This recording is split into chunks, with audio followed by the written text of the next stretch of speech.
I bow to all the seekers of truth.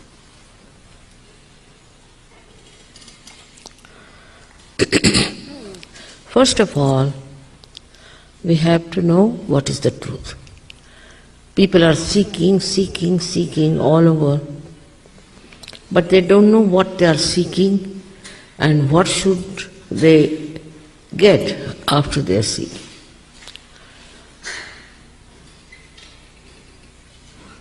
This seeking can lead you into many diverse directions. Some of them could be very, very dangerous and absolutely misleading. And many must have also felt that way. I am sure there are many who have found it out, but they think there is no way they can return.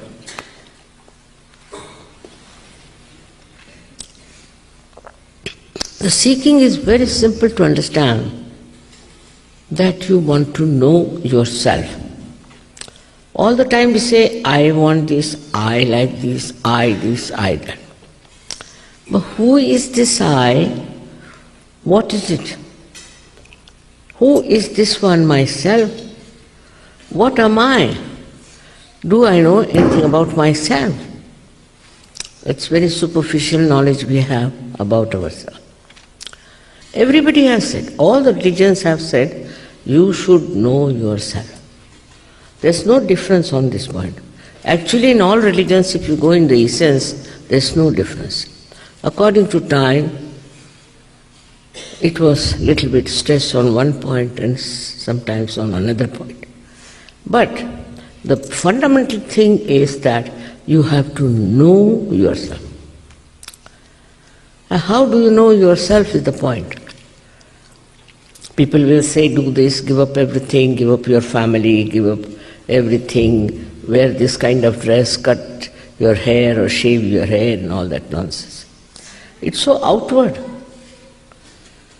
If you put little bit of your intelligence, you will see it's all outward. It's so skin deep, it has no meaning.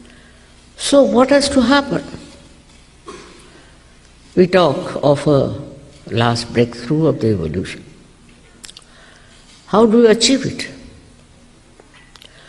When you are evolved up to the state of human beings, we have to know one thing for definite, that there's something missing within us. Otherwise, world would have been a most beautiful place, the paradise to live in. But something wrong with the human beings, and what is that? Is to understand how we have come through evolution.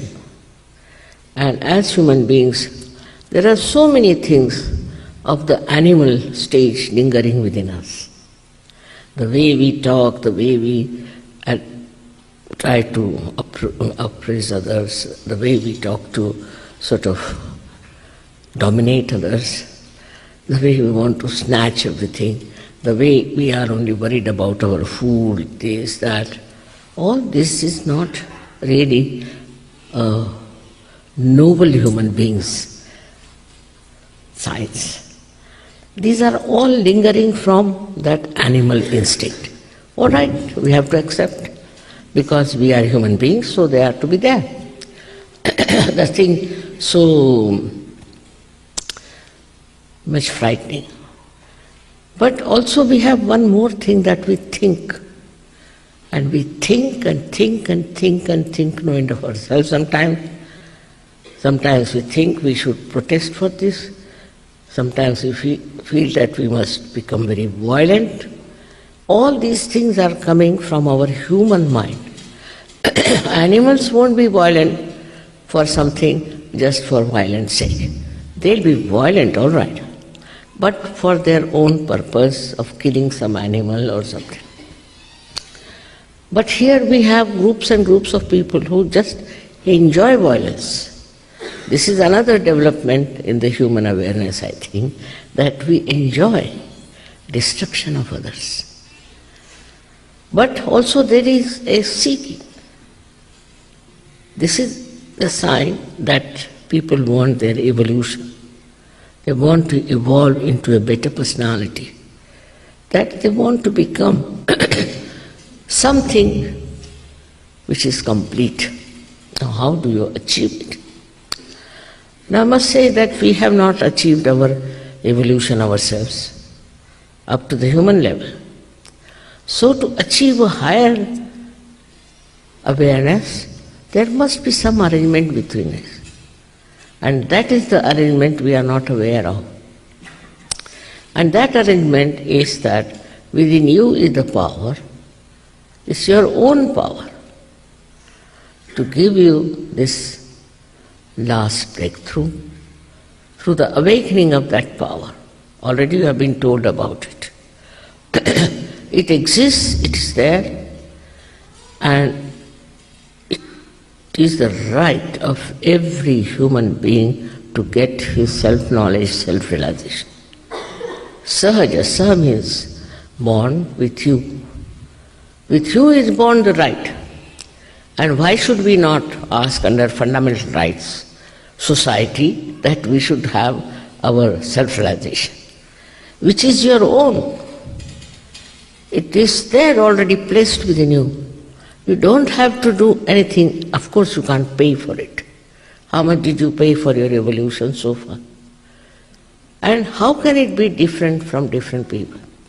Because in every human being, this power, which we call as Kundalini, exists, whether he is white, black, yellow, blue, any color. Whether he belongs to north or south, any place. Whether he belongs to this country or that country, they all have this power universally placed in their Kundalini.